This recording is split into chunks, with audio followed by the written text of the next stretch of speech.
ইয়া রাসূলুল্লাহ, ইয়া হাবিবাল্লাহ, নবীজি, গতকাল আমার নিকট একটা সুন্দরী সরসী মহিলা এসেছিলেন।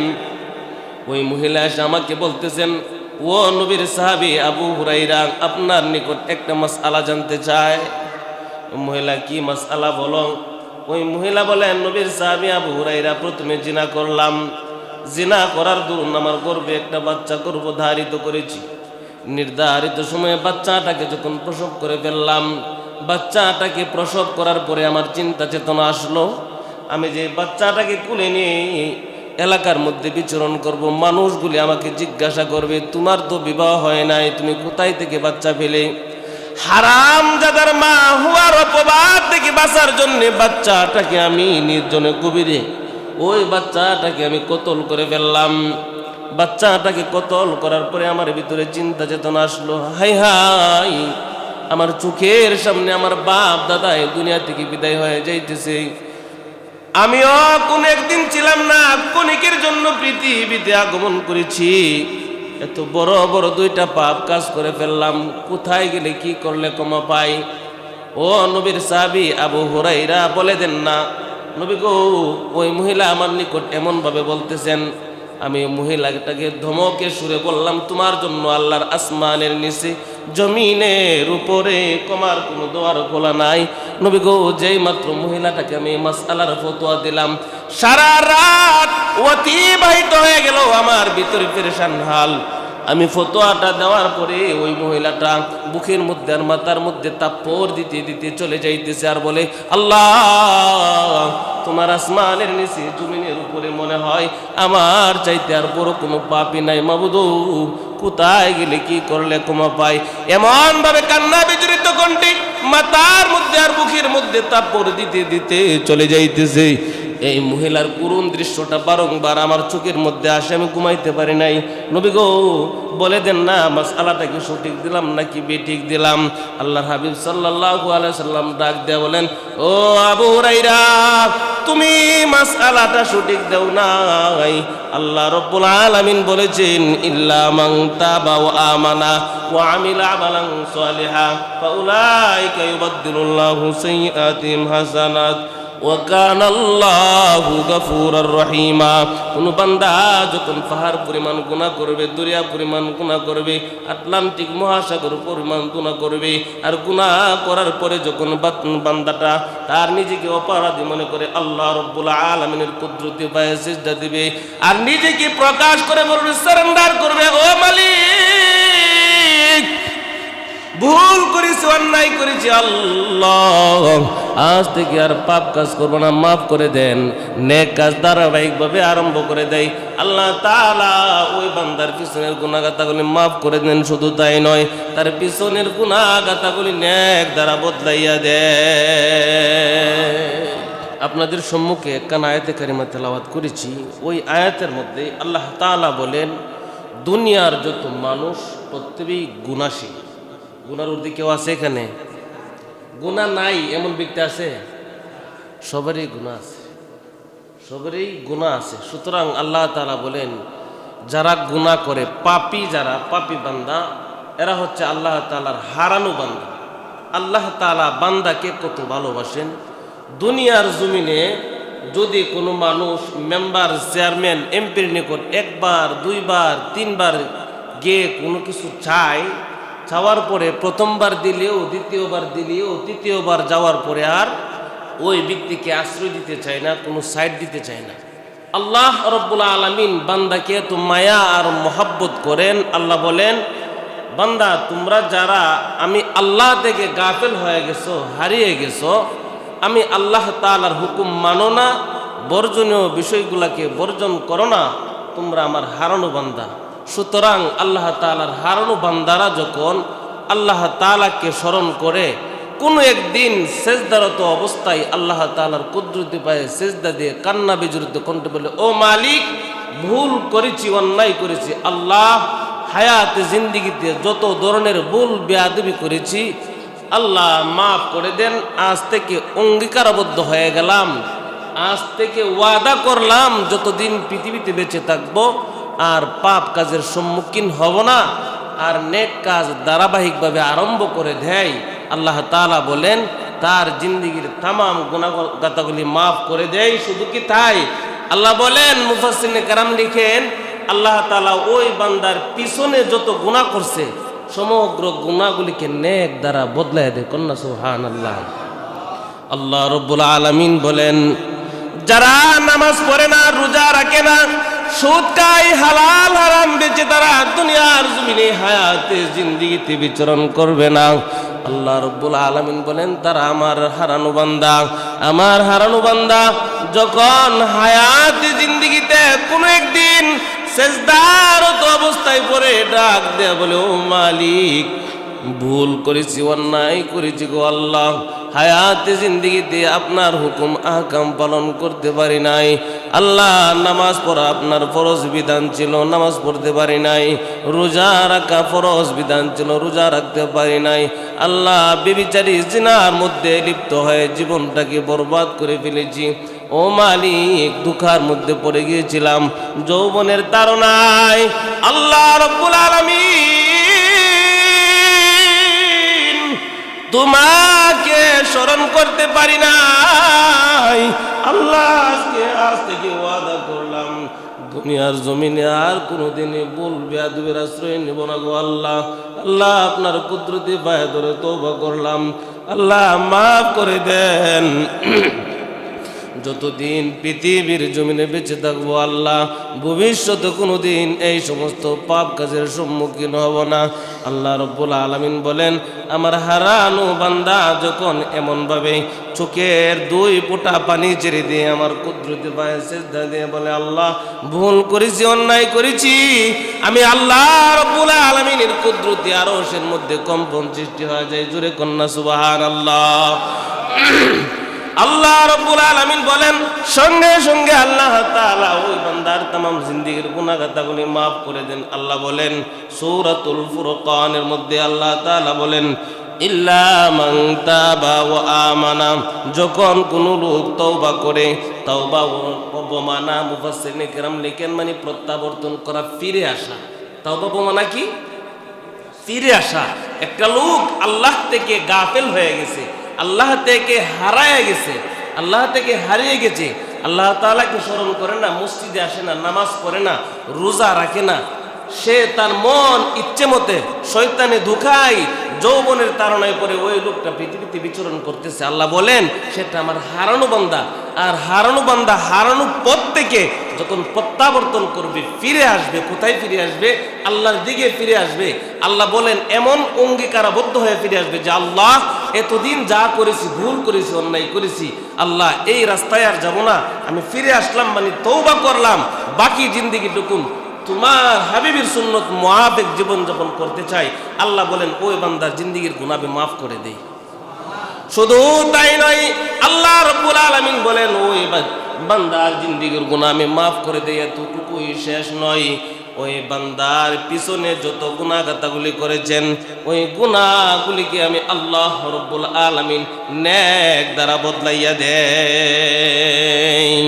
আল্লাহ বলেন সূরাতুল ফুরকানের মধ্যে আল্লাহ বলেন, ইল্লা মান তাবা ওয়া আমানা, যখন কোন লোক তওবা করে, ও আমানা তার ঈমানকে পরিশুদ্ধ করে, ওয়া আমিলা আমালান সালিহা নেক কাজ ধারাবাহিকভাবে আরম্ভ করে দেয়, ফরজিয়ত বিধানগুলি ধারাবাহিকভাবে আরম্ভ করে দেয়, নামাজ পড়তে আরম্ভ করে দেয়, রোজার সময় হইলে রোজা রাখতে আরম্ভ করে দেয়, বর্জনীয় বিষয়গুলোকে বর্জন করে নেক কাজ ধারাবাহিকভাবে আরম্ভ করে, আল্লাহ বলেন ফাউলাইকা ইউবাদদিলুল্লাহু সাইয়্যাতিহিম হাসানাত।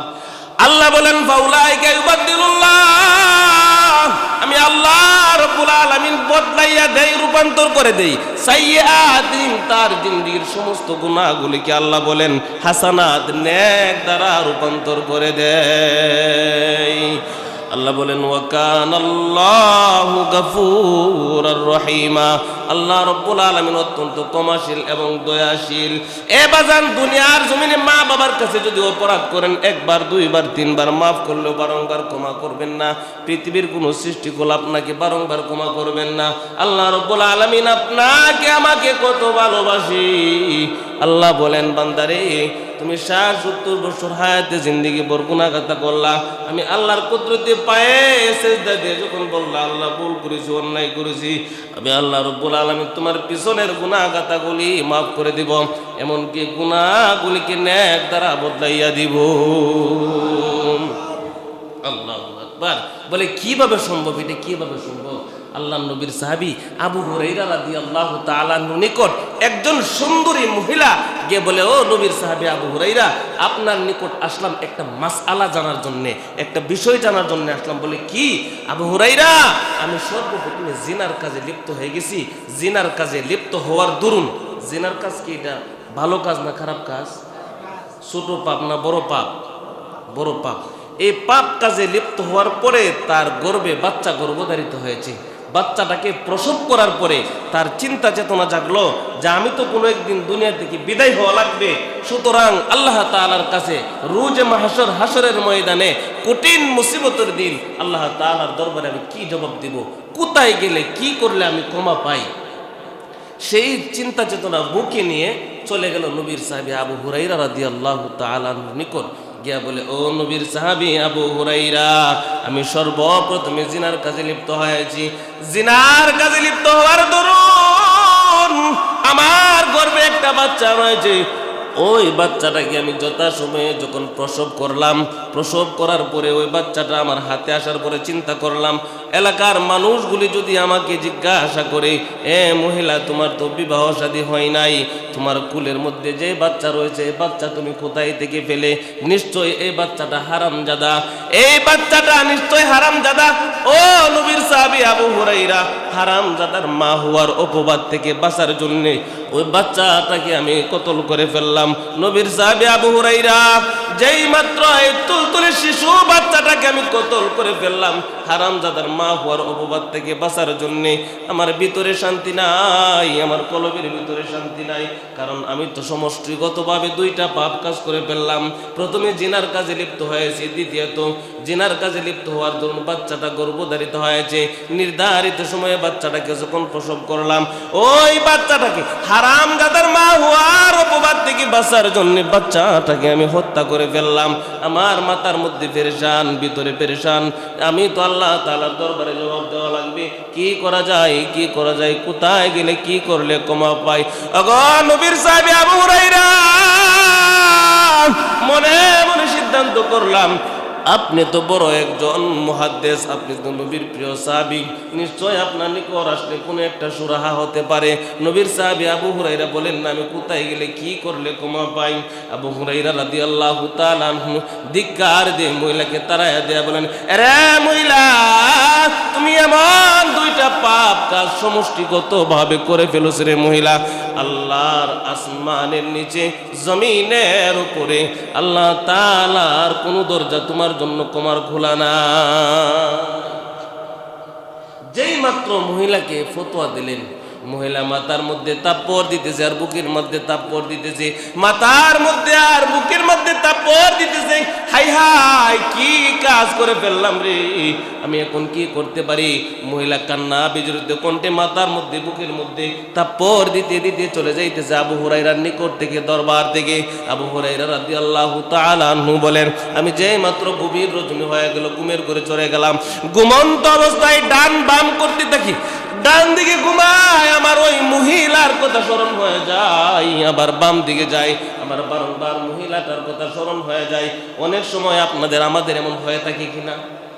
যদি চোখের মধ্যে ঘুম না আসে, একবার ডান দিকে আবার বাম দিকে, একবার ডান দিকে আবার বাম দিকে।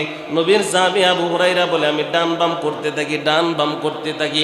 হঠাৎ করে মসজিদে নববীর মিনার জুড়ে আজানের শব্দ ভেসে আসলো, ফজরের আজানের শব্দ, আসসালাতু খায়রুম মিনান নাওম। আমি ঘুম থেকে লাফ দিয়ে জাগ্রত হইয়া দৌড়াইয়া মসজিদে নববীতে চলে গেলাম। মসজিদে নববী থেকে আল্লাহর নবী রাহমাতুল লিল আলামিনের ইমামতির মাধ্যমে ফজরের 2 রাকাত নামাজটুকুন আদায় করলাম। নামাজের পরে অভ্যাস মোতাবেক অন্যান্য দিনের ন্যায় নবীজি মসজিদে নববীর দেয়ালের মধ্যে হেলান দিয়ে বসলেন। সাহাবায়ে কেরাম সামনে বসলেন আলোচনা শোনার জন্য, বিভিন্ন মাসলা মাসাইল বিষয়ে শোনার জন্য সাহাবায়ে কেরাম আল্লাহর হাবিবের সামনে বসলেন। আবু হুরায়রা রাদিয়াল্লাহু তাআলা আনহু বলেন, আমিও নবীজির সামনে গিয়ে হাজির হয়ে গেলাম। কোনো শব্দ নাই, নিশ্চুপ হয়ে বসে রইলাম। সাহাবায়ে কেরাম বিভিন্ন মাসলা মাসাইল সম্পর্কে জানতেছেন। হঠাৎ করে আল্লাহর হাবিবকে আমি বললাম, ইয়াজাজত হে ইয়া রাসূলুল্লাহ, নবী গো যদি অনুমতি দেন তাহলে আমি আবু হুরায়রাও একটা মাসআলা সম্পর্কে জানতে চাই। আল্লাহর হাবিব বলেন, ও আবু হুরায়রা, তুমি কি মাসআলা সম্পর্কে জানতে চাও, বলো বলো। ইয়া রাসূলুল্লাহ, ইয়া হাবিবাল্লাহ, নবীজি গতকাল আমার নিকট একটা সুন্দরী সরসী মহিলা এসেছিলেন। ওই মহিলা এসে আমাকে বলতেছেন, ও নবীর সাহাবী আবু হুরায়রা, আপনার নিকট একটা মাসআলা জানতে চায়। মহিলা, কি মাসআলা বলো। ওই মহিলা বলেন, নবীর সাহাবী আবু হুরায়রা, প্রথমে জিনা করলাম। জিনা করার দরুন আমার গর্ভে একটা বাচ্চা গর্ভধারিত করেছি। নির্ধারিত সময়ে বাচ্চাটাকে যখন প্রসব করে ফেললাম, বাচ্চাটাকে প্রসব করার পরে আমার চিন্তা চেতনা আসলো, আমি যে বাচ্চাটাকে কুলে নিয়ে এলাকার মধ্যে বিচরণ করব, মানুষগুলি আমাকে জিজ্ঞাসা করবে, তোমার তো বিবাহ হয় নাই, তুমি কোথায় থেকে বাচ্চা পেলে। হারাম জাদার মা হওয়ার অপবাদ থেকে বাঁচার জন্য বাচ্চাটাকে আমি নির্জনে গভীরে ওই বাচ্চাটাকে আমি কতল করে ফেললাম। বাচ্চাটাকে কতল করার পরে আমার ভিতরে চিন্তা চেতনা আসলো, হাই হাই, আমার চোখের সামনে আমার বাপ দাদা এই দুনিয়া থেকে বিদায় হয়ে যাইতেছে। আমিও কোন একদিন ছিলাম না, ক্ষণিকের জন্য পৃথিবীতে আগমন করেছি। এত বড় বড় 2টা পাপ কাজ করে ফেললাম, কোথায় গেলে কি করলে ক্ষমা পাই। ও নবীর সাহাবী আবু হুরায়রা, বলে দেন না। নবী গো, ওই মহিলা আমার নিকট এমন ভাবে বলতেছেন, আমি মহিলাটাকে ধমকে সুরে বললাম, তোমার জন্য আল্লাহর আসমানের নিচে জমিনের উপরে কমার কোনো দোয়ার খোলা নাই।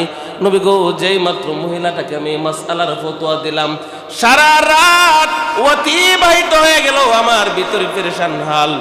আমি ফতোয়াটা দেওয়ার পরে ওই মহিলাটা বুকের মধ্যে আর মাথার মধ্যে তাপ্পড় দিতে দিতে চলে যাইতেছে আর বলে, আল্লাহ, তোমার আসমানের নিচে জমিনের উপরে মনে হয় আমার চাইতে আর বড় কোনো পাপই নাই। মাবুদ, কোথায় গেলে কি করলে ক্ষমা পাই। এমন ভাবে কান্না বিজড়িত কণ্ঠে মাথার মধ্যে আর বুকের মধ্যে তাপ্পড় দিতে দিতে চলে যাইতেছে। এই মহিলার করুণ দৃশ্যটা বারংবার আমার চোখের মধ্যে আসে, আমি ঘুমাইতে পারি নাই। নবী গো, বলে দেন না, মাসআলাটা কি সঠিক দিলাম নাকি বেঠিক দিলাম। আল্লাহর হাবিব সাল্লাল্লাহু আলাইহি সাল্লাম ডাক দেয়া বলেন, ও আবু হুরায়রা, তুমি মাসআলাটা সঠিক দাও নাই।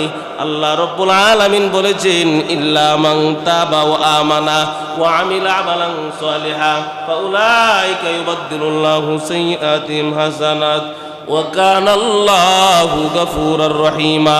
কোন বান্দা যখন পাহাড় পরিমাণ গুনাহ করবে, দরিয়া পরিমাণ গুনাহ করবে, আটলান্টিক মহাসাগর পরিমাণ গুনাহ করবে, আর গুনাহ করার পরে যখন বান্দাটা তার নিজেকে অপরাধী মনে করে আল্লাহ রাব্বুল আলামিনের কুদরতি পায়ে সিজদা দিবে আর নিজেকে প্রকাশ করে বলবে, সারেন্ডার করবে, ও মালিক, ভুল করেছি, অন্যায় করেছি, আল্লাহ আজ থেকে আর পাপ কাজ করবো না, মাফ করে দেন। নেক কাজ ধারাবাহিকভাবে আরম্ভ করে দেয়।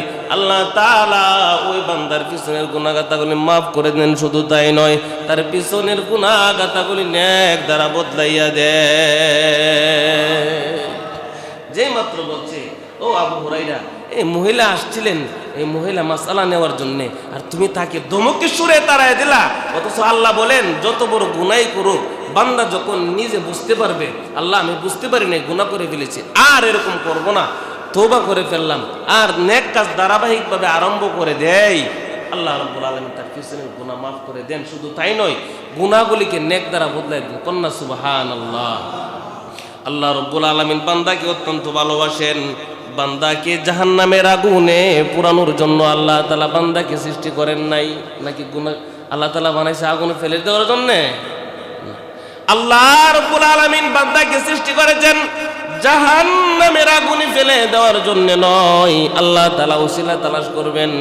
কোন বান্দাকে আল্লাহ তাআলা জাহান্নামে ফেলতে চান না, আগুনে ফেলে দিতে চান না। একটা কাফেরের বাচ্চাকেও আল্লাহ তাআলা জাহান্নামে ফেলে দিতে চান না।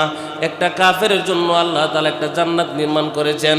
হয়তোবা মৃত্যুর পূর্বে যদি সে কোনোদিন কালিমা পড়ে ইসলাম ধর্ম গ্রহণ করে, আল্লাহ তাআলা এই জন্য প্রত্যেকটা লোকের জন্য একটা করে জান্নাত নির্মাণ করে রেখেছেন।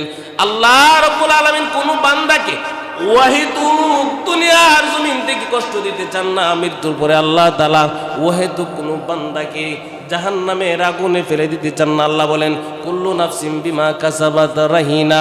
বান্দারে তুমি যদি দুজকে যাও সেটা তোমার কৃতকর্ম, তুমি নিজেই কামাই করেছ। তুমি যদি জান্নাতে যাও সেটা তুমি নিজেই কামাই করেছ। আল্লাহ রাব্বুল আলামিন কোন বান্দাকে ওয়াহিদুক দুনিয়ার জমিনে কষ্ট দিতে চান না। মৃত্যুর পরেও আল্লাহ তাআলা ওয়াহিদুক কোন বান্দাকে জাহান্নামের আগুনে পতিত করতে চান না। বলে কেমন? ওই যে পয়গম্বর নূহ আলাইহিস সালাতু ওয়াস সালামের জমানার কথা। পয়গম্বর নূহ আলাইহিস সালাতু ওয়াস সালাম ৯৫০ বছর দিনের দাওয়াত দিয়েছেন। মাত্র ৮২ জন লোক উম্মত হয়েছেন, কালিমা পালন করেছেন। আর বাদ বাকি যারা রয়েছে, পয়গম্বর নূহ আলাইহিস সালাতু ওয়াস সালাম এক কথায় ৯৫০ বছর দাওয়াত দেওয়ার পরে মাত্র ৮০ থেকে ৮২ জন লোক কালিমা গ্রহণ করেছে। এই জন্য পয়গম্বর নূহ আলাইহিস সালাম রাগে আর গুসায় হাত উঠাই দিছে, রব্বি লা তাজার আলাল আরদি মিনাল কাফিরিনা দাইয়ারা, রব্বি লা তাজার আলাল আরদি মিনাল কাফিরিনা দাইয়ারা। ও রব্বুল আলামিন, ৯৫০ বছর দিনের দাওয়াত দিলাম, ৯৫০ বছর দিনের দাওয়াত দিয়া, কালিমার দাওয়াত দিয়া, মানুষদেরকে ইসলামের দাওয়াত দিয়া মাত্র ৮২ জন লোক কালিমা গ্রহণ করছে। আল্লাহ বাকিগুলার আমার দরকার নাই, ধ্বংস করে দেন। বুঝে থাকলে বলেন, পয়গম্বর যদি দোয়া করে কবুল হবে কি হবে না? পয়গম্বর দোয়া করুক আর বদদোয়া করুক, ডাইরেক্টলি কবুল হয়ে যাবে। তো পয়গম্বর ৯৫০ বছর দাওয়াত দিছে।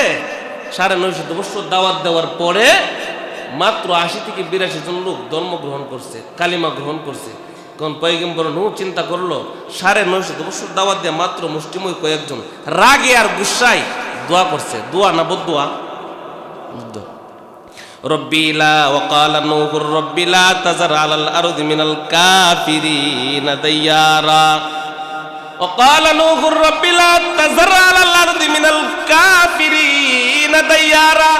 ও রব্বুল আলামিন, দুনিয়ার জমিনে একটা কাফেরের গোষ্ঠীকেও রাখবা না, সবগুলাকে ধ্বংস করে দাও। পয়গম্বর যেহেতু জবান দিয়ে পবিত্র জবানে বের করে ফেলছেন, আল্লাহ রাব্বুল আলামিন পয়গম্বরের ওই জবানের মর্যাদা দিতে যায়। আল্লাহ বলেন, ও পয়গম্বর নূহ, তুমি একটা কিস্তি তৈরি করো। ঘটনা আপনারা জানেন। ও পয়গম্বর, একটা কিস্তি তৈরি করো, নৌকা বানাও। নৌকা তৈরি করলেন। নৌকা বানানোর পরে আমি ঘটনাটা সংক্ষেপ করে বলতেছি, আপনারা অনেকেই জানেন। মূল উদ্দেশ্য হলো ঘটনা বলার দ্বারা আল্লাহ রাব্বুল আলামিন একটা কাফেরকেও দুনিয়ার জমিন থেকে কষ্ট দিয়ে নিতে চান না।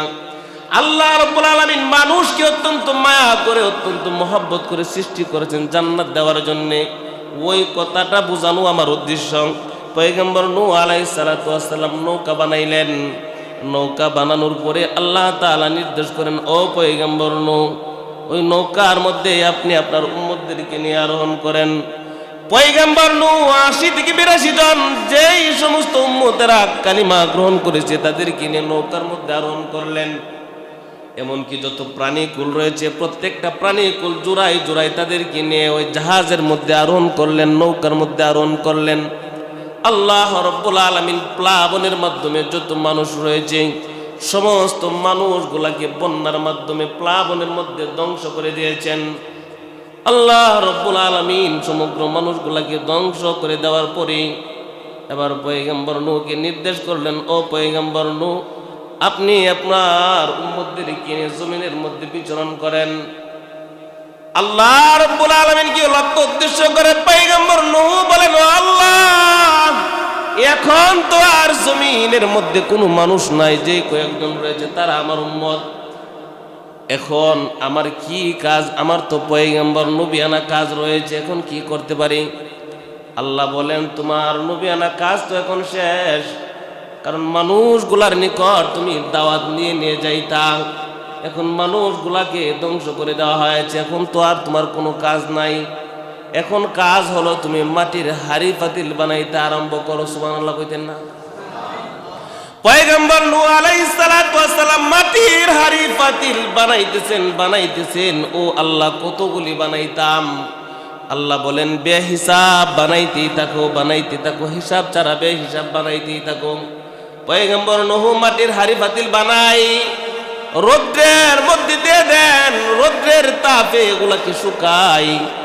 আবার সন্ধ্যা হয়ে গেলে এগুলাকে গড়ে সুন্দর করে ভাঁজ করে রেখে দেয়, যাতে করে বৃষ্টির পানিতে ভিজে ধ্বংস না হয়ে যায়। এমন ভাবে অনেক দিন অতিবাহিত হয়ে গেল। আল্লাহ রাব্বুল আলামিন এবার পয়গম্বর নূহকে ডাক দেয়া বলে, ও পয়গম্বর নূহ, তোমার হাতের মধ্যে যে লাঠি রয়েছে, ওই লাঠি দ্বারা আঘাত করে করে মাটির হাতি পাতিল গুলাকে ভেঙে দাও। পয়গম্বর নূহ হাতের মধ্যে যে লাঠি ছিল, ওই লাঠিটা হাতে নিয়ে হাড়ি পাতিল গুলা ভেঙে ফেলে দিয়ে এবার জমিনের মধ্যে চুপ করে বসে রয়েছে, বারাক্রান্ত হৃদয় নিয়ে বসে রয়েছে। আসলে বুঝে থাকলে বলেন পয়গম্বর নূহ মন খুশি না বেজার আল্লাহ জানে না? আল্লাহ রাব্বুল আলামিন বলেন, পয়গম্বর নূহ চুপসে কেন বসে রয়েছো? নিশ্চয়ই তোমার মন খারাপ। জি আল্লাহ, জি আমার মন খারাপ। বলে কেন? আল্লাহ রাব্বুল আলামিন, অনেক দিন যাবত এই মাটির হাড়ি পাতিল গুলা বানাইলাম, রৌদ্রে শুকাইলাম, বৃষ্টিতে ভিজে যেন ভেঙে না যায়, আবার ঘরের মধ্যে নিয়ে রাখলাম, পরের দিন আবার রৌদ্রে দিলাম। এগুলা নিয়ে আমি অনেক দিন যাবত ব্যস্ত ছিলাম। এগুলার প্রতি আমার একটা মোহাব্বত আসছে, ভালোবাসা আসছে। বুঝে থাকলে বলেন, যেই ব্যক্তি ছাগল রাখালি করে, যেই ব্যক্তি গরু রাখালি করে, ওই জিনিসের প্রতি তার একটা মায়া মোহব্বত আছে না নাই?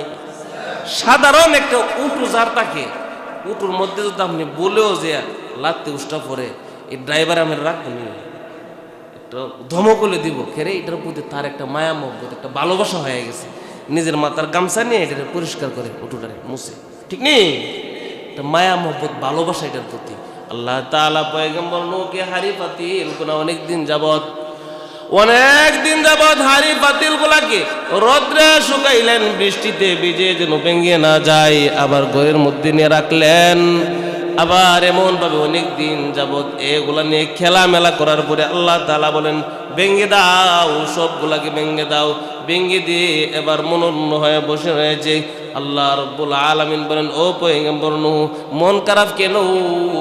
আল্লাহ, মন খারাপ, এগুলাকে তো সুন্দর করে অনেক দিন যাবত খেলামেলা করেছিলাম, এগুলা কেন বানানোর জন্য নির্দেশ দিলেন, আবার কেনই বা ভেঙে ফেলে দেওয়ার জন্য নির্দেশ দিলেন? আল্লাহ বুঝলাম না গো আল্লাহ। আল্লাহ রাব্বুল আলামিন ডাক দেয়া বলে, ও পয়গম্বর নূহ, ওইগুলাকে তুমি যখন ভেঙে দাও, এগুলাকে ভাঙ্গার সময় তারা কি বলেছিল? বাঁচাও বাঁচাও বাঁচাও বাঁচাও, এমন কি বলছিল? না, আল্লাহ বলে নাই। তারা কি হাত পা উড়াইছিল? না, আল্লাহ উড়াই নাই। তারা কি পা দিয়ে দৌড়াইয়া বাঁচার চেষ্টা করেছিল? না, আল্লাহ চেষ্টা করে নাই।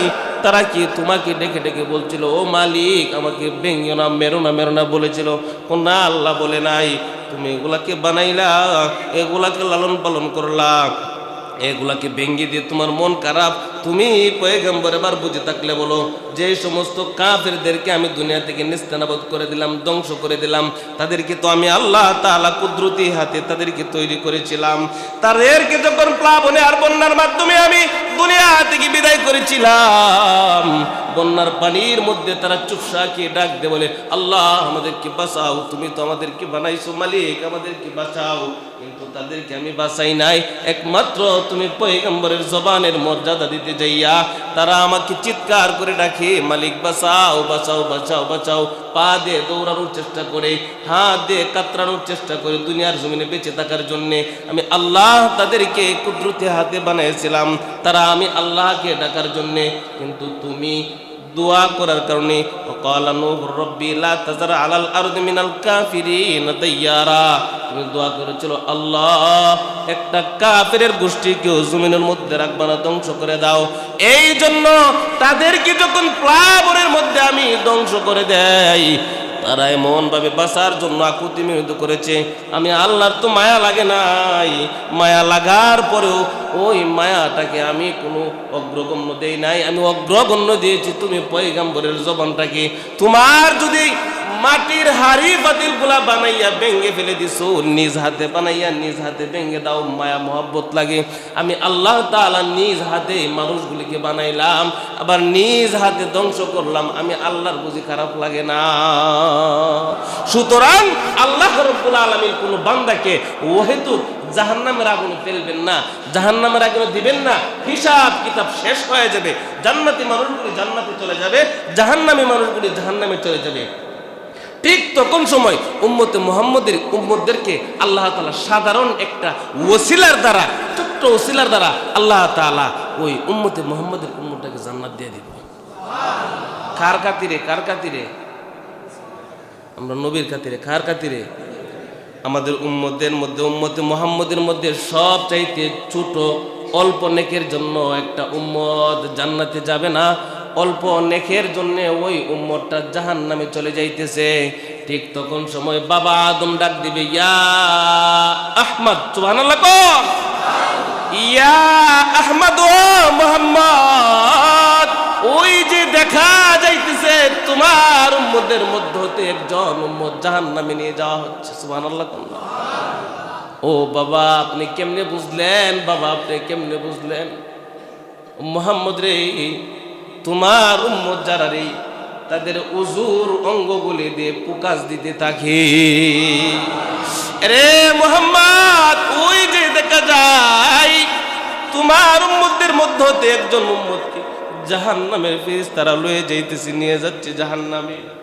আমি বুঝতে পারলাম লোকটা জাহান্নামে হওয়া সত্ত্বেও তার উজুর অঙ্গগুলো দিয়ে পুকাস দিতেছে। রে মুহাম্মদ, বাঁচাও বাঁচাও, তোমার উম্মতকে বাঁচাও। আল্লাহর হাবিব মাকামে মাহমুদ থেকে দৌড়াইয়া ওই জাহান্নামী উম্মতের পিছনে যাইতে থাকবে, ডাক দিবে, ওগো মালিক আমার উম্মতকে বাঁচাও, আমার উম্মতকে বাঁচাও।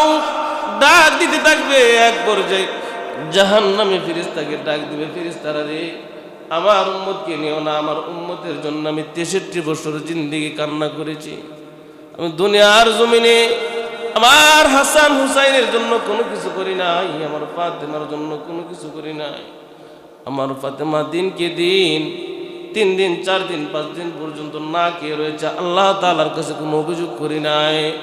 আরে জাহান্নামী ফেরেশতা, আমার উম্মতকে নিও না। ফেরেশতা কিন্তু কথা শুনবে না, কারণ আল্লাহ তাআলার নির্দেশ জাহান্নামে ফেলে দেওয়ার জন্য। জাহান্নামে নিয়ে যাওয়া হবে, বারংবার আবার দাঁড়ায় যাবে, 2-3 বার হুসুট কে কে জমিনে পড়ে যাবে, পরিশেষে আর দৌড়াইবে না। জমিনের মধ্যে হাসরের মাঠের মধ্যে বসে উপরের দিকে তাকায়া বলবেন, ওরে মালিক, তুমি না বলেছিলে আমাকে তুমি খুশি করবে গো আল্লাহ। ও আল্লাহ, আমার উম্মত তো জাহান্নামে নিয়ে যাচ্ছে। আল্লাহ রাব্বুল আলামিন জাহান্নামে ফেরেশতাকে নির্দেশ দেবে, এ ফেরেশতা দাঁড়াও দাঁড়াও দাঁড়াও, আমার হাবিব এখানে মন্তব্য করেছে, জোরে কন্যা সুবহানাল্লাহ। সঙ্গে সঙ্গে জাহান্নামী উম্মতটাকে দাঁড় করানো হবে। আল্লাহর হাবিবকে এবার আল্লাহ তাআলা বলবেন, ও আমার হাবিব আপনি বলে দেন কি করা যায়।